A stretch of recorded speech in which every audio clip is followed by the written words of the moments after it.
Vamos lá, meus irmãos, continuando aqui nossa gravação, nosso quarto dia de aula de missões 1 e 2. Estamos no segundo bloco da nossa aula. Estamos trabalhando aqui no livro Assim Está Escrito. E agora vamos entrar no item número 4. O propósito esclarecido a Moisés. Falamos que Abraão foi eleito. Essa eleição teve um propósito. Depois trabalhamos sobre que essa eleição e esse propósito é repetido diversas vezes com Abraão e depois com seus demais filhos, que são seus herdeiros, e agora chegam a Moisés e a todo Israel. Então vamos lá. Continuando aqui nossa gravação, vou compartilhar aqui na tela para vocês.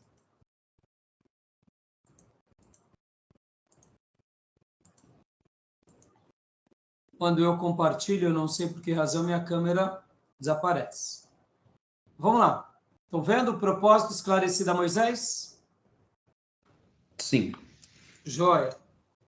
Mais uma vez, a frase que eu tinha dito há pouco, tinha tudo para dar errado e deu muito certo com Abraão, com Isaac e com Jacó. E aqui também com o povo de Deus lá no Egito, tinha tudo para dar errado, mas deu muito certo. Por quê, irmãos? A virtude estava neles? Ou a virtude era de Deus sobre eles? De fato, Deus escolheu esse povo, é um povo eleito. Não podemos negar. Mas é a graça de Deus sobre todos eles. E agora, esse mesmo povo, que é o povo monoteísta, que proclama um único Deus sobre todos os demais deuses, ele vai ser glorificado no maior império daqueles dias. Nós não podemos se esquecer que o Egito, ele conseguiu ser um dos maiores impérios da antiguidade. Até o século XIX, se dizia, entre a arqueologia e os historiadores, que o Egito era o berço de todas as civilizações, que dali do Egito tinha nascido todas as civilizações. Por quê? Porque era praticamente consenso que foi uma das principais nações no mundo antigo. Mas depois de 1900, com alguns arqueólogos importantes, realmente eles chegaram a descobrir aquilo que a Bíblia diz, que em Ur dos Caldeus, na Suméria, ali sim foi o berço das civilizações, entre o rio Tigre e o rio Eufrates. E aí mudou, então, a história mundial. Percebam que a Bíblia falava que as nações, ou seja, as civilizações tinham nascido ali entre o rio Tigre e Eufrates. A história antiga dizia que era o Egito. E por que os historiadores e arqueólogos antigos diziam que era o Egito? Por causa do que, durante muitos séculos, se via como restos de uma grande civilização. Nós não tínhamos praticamente nada que até 1900 da Suméria. Depois, por causa das escavações, por causa de arqueólogos, e aí realmente se datou que antes mesmo do Egito, uma nação muito anterior já existia ali na Suméria, né? Então, agora, o povo de Deus está no Egito. E vocês sabem e vão se recordar que o Egito era uma potência mundial, era um império naqueles dias. E lá no meio desse grande império, que também era um império politeísta, Deus faz questão de manifestar a glória dele, a glória do Deus de Israel, mostrando o seu poder sobre todos eles. Então, leia para nós, Maísa, essa parte, por gentileza. Sim. O propósito esclarecido a Moisés. O povo hebreu mudou-se de Canaã para Gozém, durante o tempo em que Jacó viveu. Aqui o povo de Israel viveu em paz e abundância, até que uma troca de dinastia no Egito trouxe condições idênticas às de uma escravidão. Suponhamos que durante aqueles dias de servidão, as tradições religiosas de Abraão, Isaque e Jacó foram fielmente transmitidas de pai e filho. e que a ideia a respeito de Jeová chegou a ser vaga e seu culto interrompido. Se ele era o Deus dos israelitas, parecia não ter poder para ajudá-los em tempo de grandes necessidades. Um reavivamento do culto a Jeová devia ser precedido por uma demonstração do seu poder. Aqui, né, pode ver que o nosso irmão, obrigado, Maísa, nosso irmão, ele vai mencionar sobre essa possibilidade de, suponhamos que, né, as tradições fossem esquecidas. Ele está supondo, tá, irmãos? Uma coisa é fato. As tradições de pais para filhos foram passadas. Esses filhos foram tementes. Porque, meus irmãos, lembrem-se disso. Quando os descendentes não dão valor, fica muito difícil a perpetuidade. Mas quando dão valor, fica muito fácil a perpetuidade. Podem ver que muitas vezes, na história bíblica, a gente vai ver isso, que alguns filhos não preservaram aqueles ensinos e netos dos seus antepassados, e por essa razão vão se perdendo. No caso, eles ficaram 430 anos no Egito e houve uma perpetuidade. No entanto, em meio a toda a fé que eles tiveram, uma nova dinastia se levanta no Egito e os escraviza. E aqui, Deus mostra a sua glória e o seu poder. Lembram, irmãos, que eu falei no primeiro bloco que o Deus de Israel era apresentado como o Senhor de guerra, o Senhor das guerras, o Senhor dos exércitos. Deixa eu gastar um minuto aqui com vocês, fazendo uma explicação. Lembram que nós mencionamos sobre a característica centrípeta e centrífuga. Por que naqueles dias Deus fazia questão de se mostrar como o Deus dos deuses, o Todo-Poderoso? Era bem simples, irmãos, porque vocês têm que lembrar que na antiguidade, uma nação, geralmente, ela estava ligada ao seu Deus. E não tinha nação que não tivesse ali uma religião ou uma fé, ou um credo.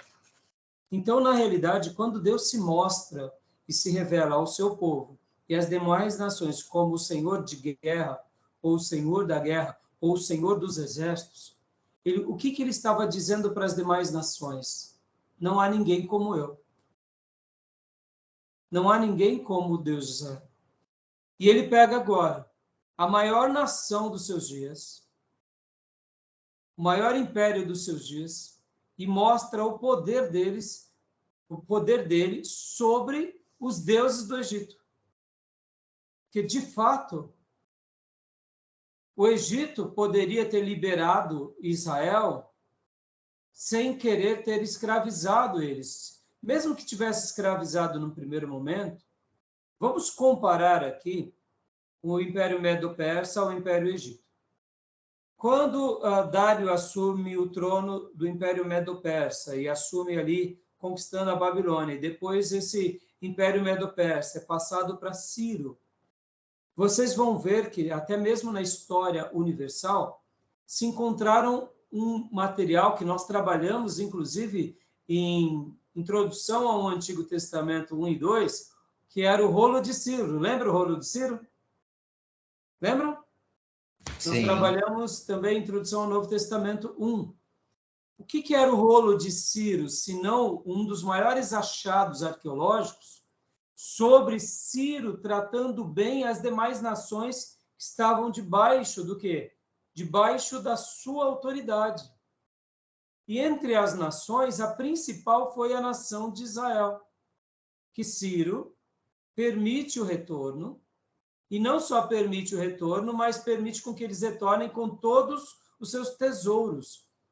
E olha que interessante, não apenas os tesouros que tinham sido capturados por Nabucodonosor, que estavam ali no depósito dos palácios, mas no momento em que eles regressam, Ciro também faz uma convocação para todos os povos darem donativos ao Deus de Israel. E vocês lendo o livro de Esdras, e depois vocês vendo outros livros ali, crônicas, etc. e tal, principalmente o livro de Esdras, né?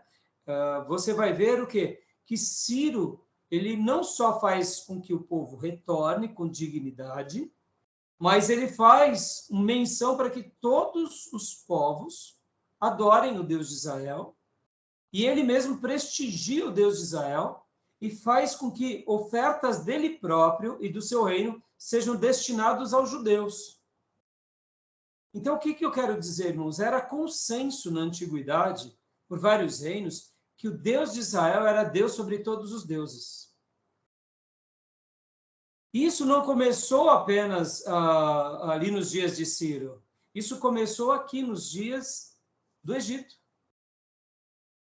O povo de Deus no Egito e a maneira em que Deus destrói o Egito se perpetuou para as outras nações. Então, o Deus de Israel ele era visto como o Deus dos deuses.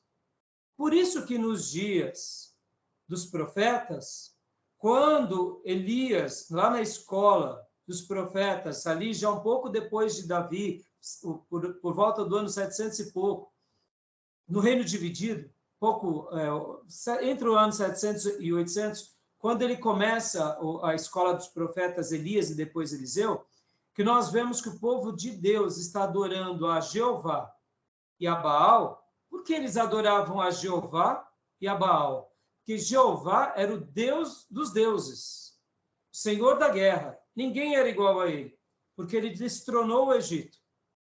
Ele aniquilava os inimigos.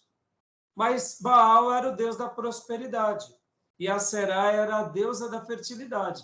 Então é o seguinte, com Deus de Israel ninguém briga e ninguém luta, porque ele destrói todos. No entanto, se você quer comida, Baal te dá. E aí vem o profeta Elias e diz, não fiquem cocheando entre dois pensamentos, não fiquem sendo coxos, ou mancando, né? Tendo dúvida. Se o Senhor é Deus, sigam o Senhor. Se Baal é Deus, sigam Baal. Porque essa revelação de que o Deus de Israel era o Deus sobre todos os deuses, Deus deixou uma marca no Velho Testamento tão poderosa que, inclusive, o povo de Deus, que é Israel, podem ver que é Deus quem luta protegendo Israel, é Deus quem abate os inimigos, e a hora é o próprio Deus que abate o seu próprio povo. Podem ver que quando os filisteus capturam a arca nos dias de Eli, eles se vangloriam, porque Dagon venceu quem? Jeová. E aí eles levam a arca para o templo de Dagon. E aí o que Deus faz com Dagon? Ele se prostra. No dia seguinte, ele se despedaça. Depois vem sobre eles o que? Pragas. Eles levam a arca para 5 cidades dos filisteus e nas 5 cidades só desgraça. E aí eles encaminham a arca de volta, porque quando Deus queria, inclusive, corrigir os seus servos, quem corrigia era Deus, não eram as demais nações. Olha que interessante. Com a nação de Deus, ele cuidava e ele protegia. Enquanto essa nação era bênção, ele lutava contra as outras nações. Mas quando essa nação se corrompia, o próprio Deus também disciplinava esse povo. É aí onde entra o cativeiro assírio e depois vem o cativeiro babilônico. Quem vence os israelitas, tribo do norte, e quem vence os judeus, tribo do sul, são os inimigos. Não são os samaritanos, não são os assírios, não são os babilônicos. É Deus. É Deus usando os babilônicos, é Deus usando os assírios. E podem ver que essa mensagem fica em toda a Bíblia. E podem ver que é como se Deus estivesse dizendo, do meu povo cuido eu. Eles são eleitos por um propósito sacerdotal, mas já que eles perderam a sua característica, agora eu vou puni-los, eu vou feri-los para sará-los. E aí Deus sara cada um dos seus servos nos lugares mais variados. Deus sara a tribo de Judá, onde? Na Babilônia. Então, olha só como Deus sempre era visto por todas as nações. E nos impérios medo-persas não foi diferente. Conta-se a história, irmãos, nós não temos o relato bíblico, mas quando Alexandre o Grande estava conquistando as nações, A única nação que ele não despedaçou foi quem? Os judeus. Porque, segundo alguns historiadores, vão falar que Alexandre teve como se fosse uma visão de Deus, não mexa com essa nação. E aí Alexandre respeita o povo judeu. Podem ver que isso vai acontecer, irmãos, durante toda a história. Por quê? Porque quem luta contra o povo de Deus, luta contra o próprio Deus. E no Novo Testamento nós temos uma boa demonstração disso, que é Paulo perseguindo quem? Agora a igreja. Que a igreja agora representa quem? O novo Israel. E quem luta contra a igreja, luta contra Jesus. Interessante, né? Então, é o propósito de Deus sendo revelado. Então, lembrem disso, irmãos. Por isso que no Velho Testamento, Deus se mostrava como Deus forte, poderoso, Senhor de guerra, para mostrar para as demais nações que não havia ninguém como ele. Então, sempre ficou claro essa mensagem para todas as nações, tá bom? Tudo bem até aí? Alguma dúvida? Amém. Querem fazer alguma pergunta? Tranquilo? Sobre essa visão das pessoas enxergarem Deus, né, como o Senhor sobre todas as coisas, o senhor fez menção ali do povo assírio, eu lembrei da oração de Abacuque, né? Abacuque lá afligido com tudo que está acontecendo, ele ora e Deus vai empregar justiça usando o povo assírio. Que deixa ele alarmado, inclusive. Não Deus, eles não, os caras são terríveis. Exatamente. Né? Então, Deus, até quando ele corrigia o seu povo, irmãos, era uma maneira de dizer, olha, eu estou no controle. Se vocês me obedecem, eu luto por vocês. Se vocês me desobedecem, eu vou ser contra vocês. Então, sempre ficou muito claro isso, né? Nas páginas da Bíblia. Tá bom? Maravilha, meus irmãos. Vamos lá, então. Vamos compartilhar aqui. Deixa eu compartilhar para vocês.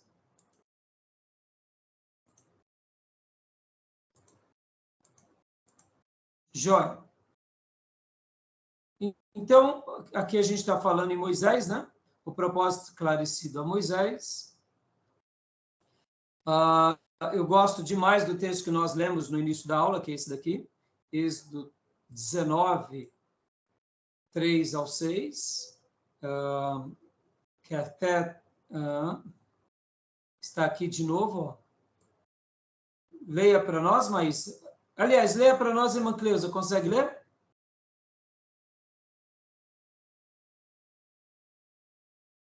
Esse texto que eu grifei? Não, sim. E subiu Moisés a Deus, e o Senhor o chamou do monte, dizendo: assim falarás à casa de Jacó.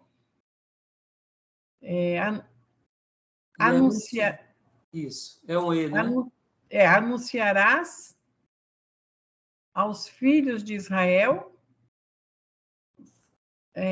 Tá meio difícil para mim identificar as letras, mas vamos lá. Não tem problema, então eu continuo, minha irmã, não tem problema. Vós tendes visto o que fiz aos egípcios, como vos levei sobre asas de águias e vos trouxe a mim. Agora, pois, se diligentemente ouvides a minha voz e guardardes o meu conserto, então sereis a minha propriedade peculiar dentre todos os povos, porque toda a terra é minha. E vós sereis um reino sacerdotal e um povo santo. Estas são as palavras que falarás aos filhos de Israel. Aleluia. Povo peculiar, propriedade pessoal. Toda a terra é de Deus. Tudo é de Deus. Mas Deus, com Moisés e com o povo de Israel, faz dele um povo sacerdotal, um povo santo. Então, nós sabemos que hoje a igreja representa esse povo de Deus, tá bom? Então, olha só, mais uma vez, Deus estava dizendo, vocês são o quê? Um reino sacerdotal. E só lembrando, né, qual era a função do sacerdote? A função do sacerdote era o quê? Era fazer esse trabalho de mediar entre Deus e o homem, é o mediador. O sacerdote é aquele que pega o homem e leva a Deus. Então, Israel, mesmo tendo essa função centrípeta, que nós trabalhamos nas aulas passadas, aonde os olhos olhavam de fora para dentro, ou seja, todas as nações viam a glória do Deus de Israel, mas agora eles precisavam apenas ser uma nação sacerdotal, só isso. E ao fazer isso, eles estavam se tornando bem-sucedidos. Quando eles não faziam isso, eles estavam perdendo a sua característica. E podem ver que Deus, de fato, separa eles de uma forma muito linda, separando os pastores, os levitas e cada tribo, né? Para quê? Para que se cumprisse o propósito de Deus sobre a terra, que era anunciar para todos a glória de Deus, né? Então, tudo bem, meus irmãos? Alguma dúvida até aí? Tudo bem. Né? Eu quero crer que o livro ele é bem autoexplicativo e os irmãos não vão ter dúvidas sobre essa questão. Querem fazer algum comentário sobre essa parte? Não. Tranquilo, pastor. Né? Eu, particularmente, fico feliz de ver um livro como esse, irmãos, porque vai quebrando os tabus, sabe? Esses que vêm à igreja e o povo de Deus, ou mesmo os judeus de hoje, né? Hoje, pode ver, uma quantidade de pessoas dizem assim, os judeus são um povo eleito, eles são especiais. Não, meus irmãos. Os judeus, eles são um povo especial como cada nação é especial. Se eles não estiverem em Cristo, eles não se diferem de nenhuma outra nação. Qual é o privilégio deles? Como etnia, aí sim há um privilégio, porque você poder correr no seu sangue, o sangue que um dia existiu em Abraão e nos demais descendentes, isso é um privilégio, claro que é, mas isso não é tudo. Na história do povo judeu, tiveram muitos filhos de Abraão que foram apóstatas, viraram as costas, negaram a fé, se rebelaram contra o Eterno e não foi o fato da etnia que os fez ser melhor. Então, essa ideia que nem nós vemos, né, muitos irmãos, muitos pastores, eles colocam o povo judeu como se eles fossem melhores do que todos. Isso é errado. Tá bom, meus irmãos? Todos os povos são muito importantes. Mas, na perspectiva do Novo Testamento, se alguém está na videira verdadeira, isso tem sentido. Agora, como Paulo disse também lá em Romanos, que eles eram essa oliveira. E aí Deus pegou nós, que éramos oliveiras bravas, e fomos enxertados nessa oliveira. Mas se eles foram despedaçados e lançados fora da oliveira, e se um dia Deus quiser enxertá-los de novo, nós não podemos tratá-lo com desprezo. Como eu disse, irmãos, há um privilégio pela etnia, mas eles não se tornam melhores ou mais amados porque eles são judeus. Podem ver que há um exagero por parte de muitos irmãos. Tem irmãos que falam assim, não, os judeus eles são abençoados. É como se assim, nasceu judeu, vai para o céu. Não, meus irmãos. Judas Iscariotes era judeu e era apóstolo, e nem por isso ele está no céu. Pelo menos é o que eu acredito. Então, Saul a mesma coisa. Então, assim, a gente tem que saber disso, porque os israelitas tiveram esse propósito, mesmo lá no Egito. E aqui vamos fazer um acréscimo, irmãos. Quando Moisés sai do Egito, muitos egípcios saem também com Moisés. Então, muitos egípcios entram agora na linhagem de quem? Na linhagem dos hebreus. E depois, quando Deus conquista Canaã com Josué, muitos cananeus se tornam israelitas. O próprio Caleb era filho de Jefoné. Possivelmente, os antepassados de Caleb era um cananeu. Da linhagem de Jesus, nós temos Raabe e Ruth. Temos ali uma moradora de Jericó e uma moabita. Ou seja, outros povos. Quando nós vemos ali em Josué, os gibeonitas eram também cananeus. Ou seja, quando nós pegamos, de fato, a história do povo de Deus, nós vamos ter muitos outros povos entrando na linhagem, se misturando com quem? Com os judeus. Quando nós temos, por exemplo, Davi no seu momento melhor de reinado e de glória, eles tinham os peletitas e tinham um outro grupo também, que eram quem? Eram soldados de outras nações que trabalhavam para quem? Trabalhavam para Davi. E com certeza muitos desses soldados e capitães e valentes de Davi, muitos eram de outras nações e passam a linhagem do povo hebreu, ou seja, há uma mistura. Então, em tese, o que é um judeu? Se não, como foi Abraão, um politeísta que vira agora um monoteísta. E agora, dentro dessa fé monoteísta, Deus vai trazendo outros politeístas que também deixam o politeísmo e vão se tornando monoteístas e se misturam na linhagem. Isso é muito importante a gente saber, viu, irmãos? E por que, de fato, há uma separação entre os judeus e os samaritanos? Porque, como nós aprendemos em introdução ao Novo Testamento 1, os samaritanos ali já era uma mistura, eu diria, bem corrompida, e eles poderiam ter se incluído agora a fé dos judeus, mas eles quiseram se manter como judeus e babilônicos, cultuando deuses babilônicos. Mas se nós pegássemos os samaritanos logo num primeiro momento, nós vemos que, mesmo eles sendo misturados, o problema não foi a mistura consanguínea. O problema maior foi o quê? A mistura espiritual. Porque eles, quando vão e são deportados para Samaria, e vêm babilônicos e vão habitar ali na Samaria, logo na sequência, vocês vão lembrar que muitas feras começam a devorar ali os judeus, ou melhor, os israelitas que estão morando na tribo do norte, juntamente com o povo babilônico. E então o que acontece? Começa a ter até mesmo uma nova migração de israelitas e levitas para poder invocar o Deus da terra. Vocês vão lembrar dessa expressão lá atrás. Por que isso? Voltando um pouco às suas raízes. Só que os samaritanos, eles não queriam, de fato, se desprender dos seus costumes pagãos.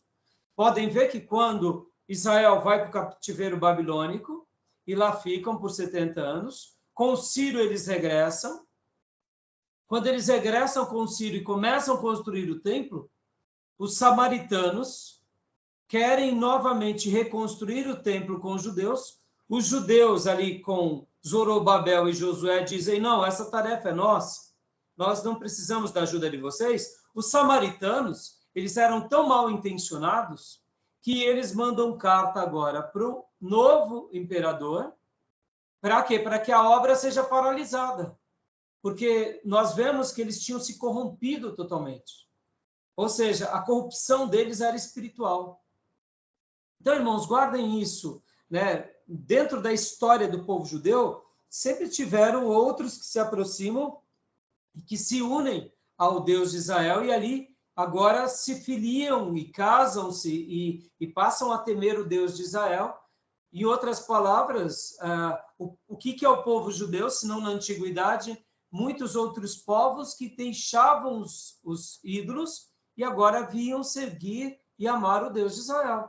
Por isso que eu disse que é uma fé onde as outras nações olhavam para dentro. Dentro de onde? Dentro de Canaã, dentro de Jerusalém, Sião, no templo. E iam buscar em Deus, tá bom? Então, com Moisés, a gente vê tudo isso. E com os demais descendentes do povo de Deus. Quanto tempo de gravação, meus irmãos? 29 minutos. Quanto? 29. Tá bom. Então, vamos continuar aqui. Tudo bem até aí, meus irmãos? Tranquilo? Tudo jóia. Vamos lá, continuando aqui o livro, né? Agora, na história primitiva, aí vem uma síntese de Josué a 2 Crônicas, que tudo é o que eu acabei de dizer agora. A gente vai ver o que Deus, mais uma vez, mostrando que esse povo, que era um povo sacerdotal, tinha um dever. Qual era o dever dele? Anunciar o Deus de Israel para todos os demais deuses. E a grande pergunta que fica é, o povo de Deus no Velho Testamento acertou nessa missão ou errou nessa missão? que vocês me dizem? Falhou. Por que falharam? Porque não foram luz para as demais nações. Exatamente. Eles se perderam com as bênçãos e prosperidade? Sim, se perderam. Se perderam. Aqui o livro de Ruth, irmãos. Vocês lembram que momento da história está o livro de Ruth? Ele é escrito em que época? Antes dos juízes, né? Ou durante o período, possivelmente. Sim.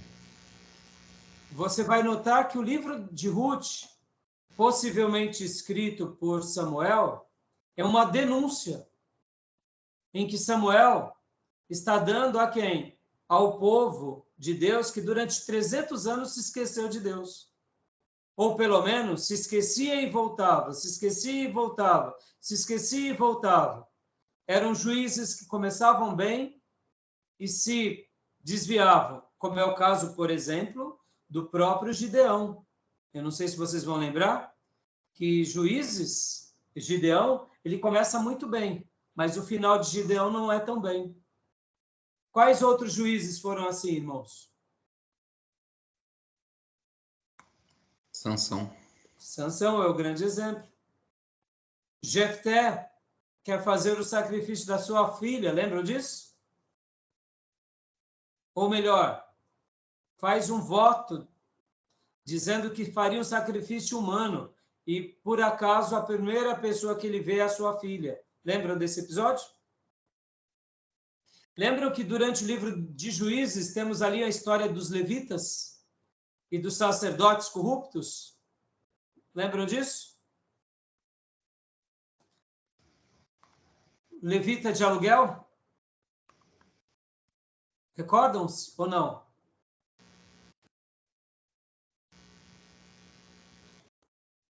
Consegue lembrar do levita de aluguel? No livro de Juízes, irmãos, é um período negro da história do povo de Deus, porque esse povo que tinha conquistado a terra com Josué, agora tinha se esquecido do seu Deus. E aí a história se repetia. Deus muitas vezes permitia com que o inimigo prevalecesse para que eles voltassem a buscar a Deus. Irmãos, igualzinho na história da nossa vida. Quantas são as vezes que Deus fecha a porta de pessoas para abrir os olhos das pessoas? É Deus, irmãos. Domingo eu preguei uma mensagem que eu falei sobre o antes e o depois. E eu preguei o profeta Ageu. E é bem interessante na história do profeta Ageu, porque o profeta Ageu, ele é, junto com Zacarias, os dois profetas que vão ser as vozes de Deus para atear fogo no povo que tinha regressado para reconstruir o templo. Olha que interessante. Quando Deus envia o seu povo ao cativeiro da Babilônia, e um pouco antes vem o cativeiro assírio, Deus levantou tantos profetas e o povo foi tão rebelde, por isso que vieram os dois cativeiros. Mas agora que o povo tinha aprendido lá no cativeiro babilônico, Deus precisou só de dois profetas, Ageu e Zacarias. E quando a gente pega o livro de Esdras, vocês vão ver que quando a construção do templo para, por volta de 15 anos, por causa daquele levante dos samaritanos, o povo de Deus se acomoda. E o povo de Deus, por eles terem regressado debaixo de um edito de Ciro muito glamuroso, eles estavam bem. Eles estavam prosperando. Então, eles continuaram cuidando das suas casas, das suas vinhas, do seu campo, do seu gado. E aí, onde é levantado o profeta Ageu, dizendo mais ou menos isso. Como que vocês se esquecem da casa de Deus enquanto vocês estão morando em casas de fino acabamento? Foi por essa razão que eu toquei sobre vocês, dando ferrugem, dando mofo, fazendo com que vocês plantem muito e colham pouco. Mas olha que interessante, né? Eles ainda assim eram abençoados, né? Porque quando eles iam pegar algo no celeiro, ainda eles iam esperando 100, tinha 50. Olha como Deus tinha sido misericordioso com esse povo. Mas Deus estava falando o que para eles ali? Olha, eu estou ferindo vocês, porque eu quero curar vocês, porque vocês se esqueceram da minha casa. Então o profeta Ageu leva uma palavra a Zorobabel e a Josué. Zorobabel e Josué, irmãos, quem era Zorobabel? Zorobabel era um dos descendentes de Judá e Josué era o sumo sacerdote. E eles eram fiéis, mesmo tendo tido alguns erros, eles não perderam a fé, mas a obra de Deus você não faz sozinho. A obra de Deus você faz no coletivo. Então Deus levanta agora 2 profetas que eram parentes, Ageu e Zacarias, para despertar eles e para despertar a nação. Quando Ageu começa a profetizar, Zorobabel e Josué creem, e o povo crê. E eles, então, mesmo tendo um edito agora do novo imperador, que era para eles pararem a construção, eles pegam e avançam, reconstruindo a casa de Deus. E aí os samaritanos, então, novamente mandam uma carta para o imperador, dizendo, olha, esse povo rebelde, que você tinha dito para parar a construção, agora voltaram a construir. E aí é quando ali já teve uma troca, porque se passaram 15 anos, o novo imperador, então, vai atrás dos documentos para ver se, de fato, não tinha tido algum outro edito real de algum outro imperador. E aí ele descobre, esse novo imperador, que Ciro tinha decretado a reconstrução do templo. Só que olha que interessante, irmãos. Aonde estava esse decreto de Ciro? Esse decreto de Ciro estava a 480 quilômetros de distância da onde os imperadores medo-persas moravam. Possivelmente, quando Ciro fez esse decreto, ele estava numa casa de veraneio. Quando você lê os textos bíblicos, você vai ver que ele está numa outra região. Só que acontece, quando os samaritanos se levantaram contra o novo imperador, ele não viu nenhum edito. Por isso que ele pediu para impedir. Mas durante esse período de 15 anos, o que acontece? Deus, então, começou a tocar no povo dele. Para quê? Para que o povo dele começasse a buscar a presença de Deus. Porque, irmãos, vocês têm que lembrar que o que representava o templo? O templo representava a glória de Deus sobre quem? Sobre o seu povo, Judá, sobre Sião, sobre Israel e sobre todas as nações. Então, não ter casa de Deus era não ter glória de Deus. E por 15 anos, eles não puderam fazer nada, a não ser orar. E principalmente, quem orou muito? Zorobabel e Josué. E aí Deus levanta esses 2 profetas desafiam o povo, desafiam os líderes, e eles começam a reconstrução. Os inimigos, então, escrevem de novo carta ao imperador, e o imperador, então, começa a buscar e vai achar o edito de Ciro a 480 quilômetros de distância. Só para efeito de dias de hoje, é como se fosse daqui no Rio de Janeiro. Só que é a cavalo, né, meus irmãos? A gente tem que lembrar que para você fazer uma pesquisa é bem diferente, né? Mas lembra que eu falei que o povo de Deus tinha orado? E quando o povo de Deus ora, Deus move o céu, Deus move a terra, Deus move tudo.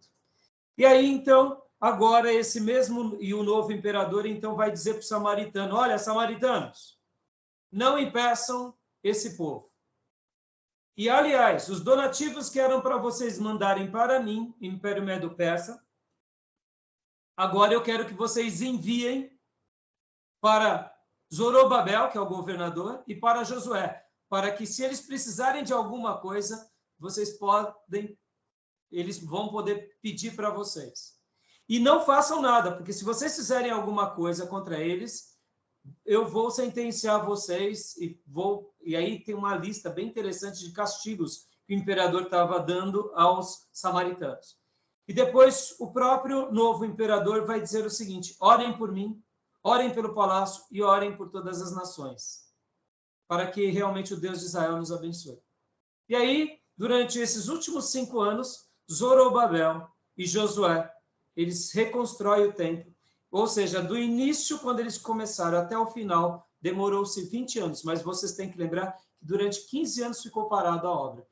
E nesse período, quem foi usado por Deus para atear fogo e um desafio da parte de Deus ser colocado sobre o povo de Deus foi quem? Foi Ageu e Zacarias. Lindo, irmãos, lindo. E a palavra de Deus vai dizer, inclusive, que Zorobabel, ele era como um anel de selo. O anel selo lembram que os reis tinham um anel selo? Que representava o que? A autoridade, representava um poder. Deus estava dizendo que Zorobabel era o anel selo dele. E Deus também disse por meio de Zacarias, Zorobabel, você lançará a pedra fundamental e você concluirá essa obra. Oh, meus irmãos, coisa linda. E ele, de fato, faz isso. E depois ele disse para Josué, o sumo sacerdote, Satanás se levantou fazendo acusações contra você, mas eu estou te perdoando, Josué. Eu coloco sobre você uma coroa, porque você, Josué, é como um tição tirado do fogo. Ali Josué estava representando todos os sacerdotes e levitas e, ao mesmo tempo, representando todo Israel. E ali também Deus vai chamar Josué, por meio dos sacerdotes, Zacarias vai falar para ele que você representa o renovo, já fazendo menção de Jesus na vida do sumo sacerdote. Então, meus irmãos, aqui a gente vai ter toda a história, né? Desde Josué, Juízes, o reino de Davi, as promessas de Davi, o reino dividido, o cativeiro assírio, o cativeiro babilônico, a ida para o cativeiro e o regresso. Ou seja, porque o autor põe aqui, como nós vimos, do livro de Ruth, até mesmo, ou melhor, do livro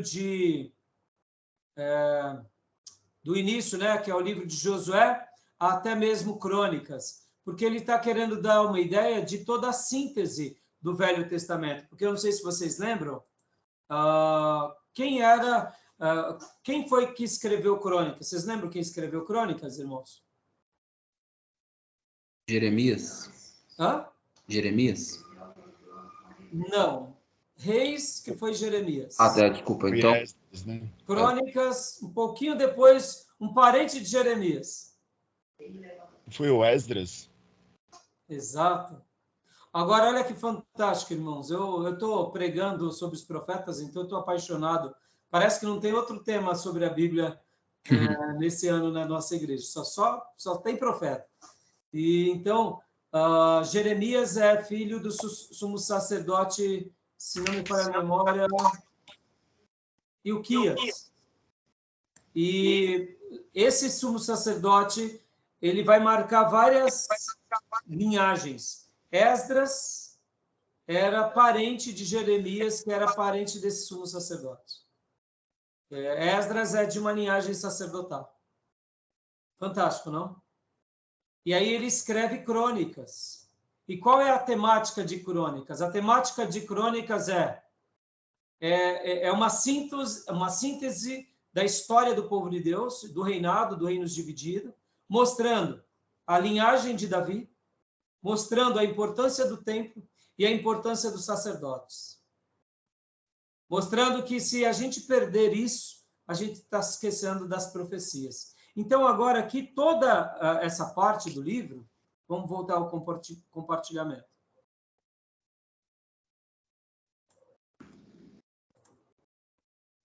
Toda essa parte do livro, né, na história primitiva de Israel, é mostrando a síntese de tudo isso que eu acabo de falar.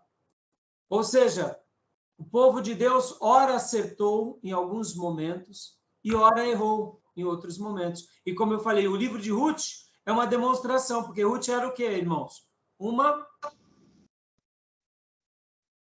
Moabita. Moabita, exatamente. E aqui, fazendo uma síntese, irmãos, sobre essa questão, olha que interessante também. Os imperadores medo-persas, eles eram o quê, irmãos? Eles eram judeus? Não. E Ciro era judeu? Também não. Eles eram o quê? Persas, né? Medo-persas. Persas. Alguns medos e outros persas. Ciro, por exemplo, conhecido na história universal como o Grande, ele foi um persa. Olha que loucura, hein? Hoje nós tendo esse problema aqui com a guerra de Israel, por causa do atentado terrorista do grupo terrorista Hamas. E temos também outros grupos terroristas fazendo atentados contra Israel no norte, que é o Hezbollah. E olha que interessante, quem é que está apoiando esses grupos, na sua grande maioria?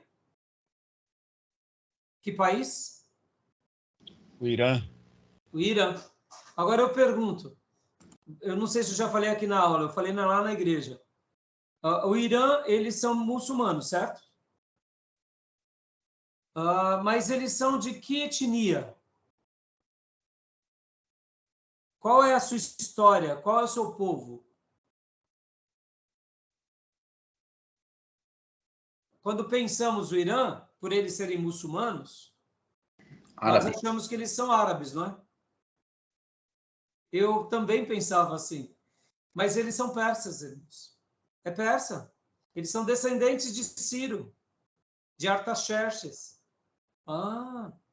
Então, alguns séculos passados, o imperador persa abençoou os judeus, favoreceu a reconstrução do templo e pediu oração para eles. E, aliás, segundo o profeta Isaías, Ciro era um pastor e ungido, levantado por Deus na terra. Ou seja, Ciro foi um eleito para um propósito e para uma missão. Mas ele não era um hebreu, ele era um persa. Porque vocês têm que lembrar que, quando falamos Império Medo-Persa, o Império Medo-Persa, num primeiro momento, ele era dividido. Os medos dominavam sobre os persas. Um pouquinho antes da queda da Babilônia, os persas ganham o domínio sobre a Média, e aí por isso vira Império Medo-Persa. Então, eles continuam em uma, vamos dizer assim, em uma certa harmonia, liderando esse império, aí onde eles conquistam a Babilônia. Então, o Império Medo-Persa é a Média e a Pérsia. Mas Ciro, em especial, ele era um persa. Então, esse persa amava os judeus, respeitava os judeus e as outras nações. E hoje temos persas querendo a destruição dos judeus. Irmãos, ninguém pode desejar destruir nenhuma outra nação, porque quando eu tento mal contra alguém, eu arrumo uma luta contra Deus. E quando eu tento mal contra uma nação, eu arrumo uma grande luta contra o próprio Deus. E aqui a gente pode dizer, sem medo de errar, que qualquer um que tem um intuito de destruir uma outra nação, essa nação que tenta destruir outra, está arrumando uma briga com Deus. E na história mundial, quem deseja destruir outras nações sempre são destruídas pelo próprio Deus. Podem ver que o Império Assírio, eles eram cruéis e destruíam as demais nações. Hoje nós não temos sequer resquício do Império Assírio. A Babilônia, no primeiro momento, foi também um juízo de Deus sobre o mundo, mas eles se perderam sobre isso, na sua vanglória e no seu poder, e por isso também a Babilônia foi destruída sobre o mundo. E isso vai ser um padrão com todas as nações ímpias, sejam elas quem forem. E se um dia os judeus quiserem destruir as demais nações e aniquilarem, eles também podem sofrer da mesma punição.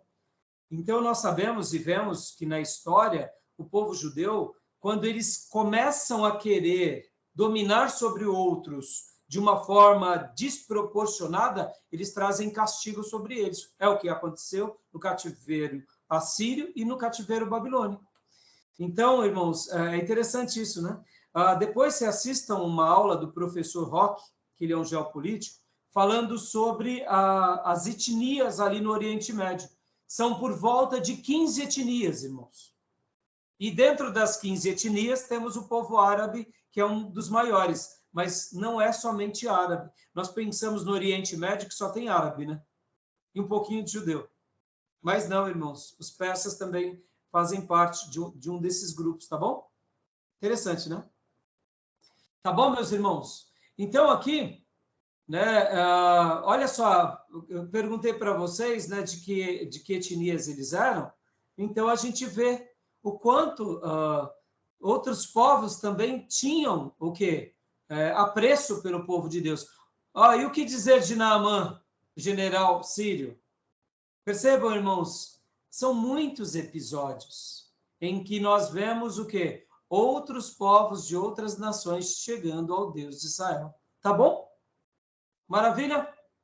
Tudo bem, irmãos? Maravilha. Que horário temos aqui? 50 minutos. Tá, joia. Então, vamos parar agora a nossa gravação. Alguém tem alguma dúvida? Quer fazer alguma pergunta, irmãos? Não, ok. Não? Então, podemos parar? Eu vou parar a nossa gravação, tá bom?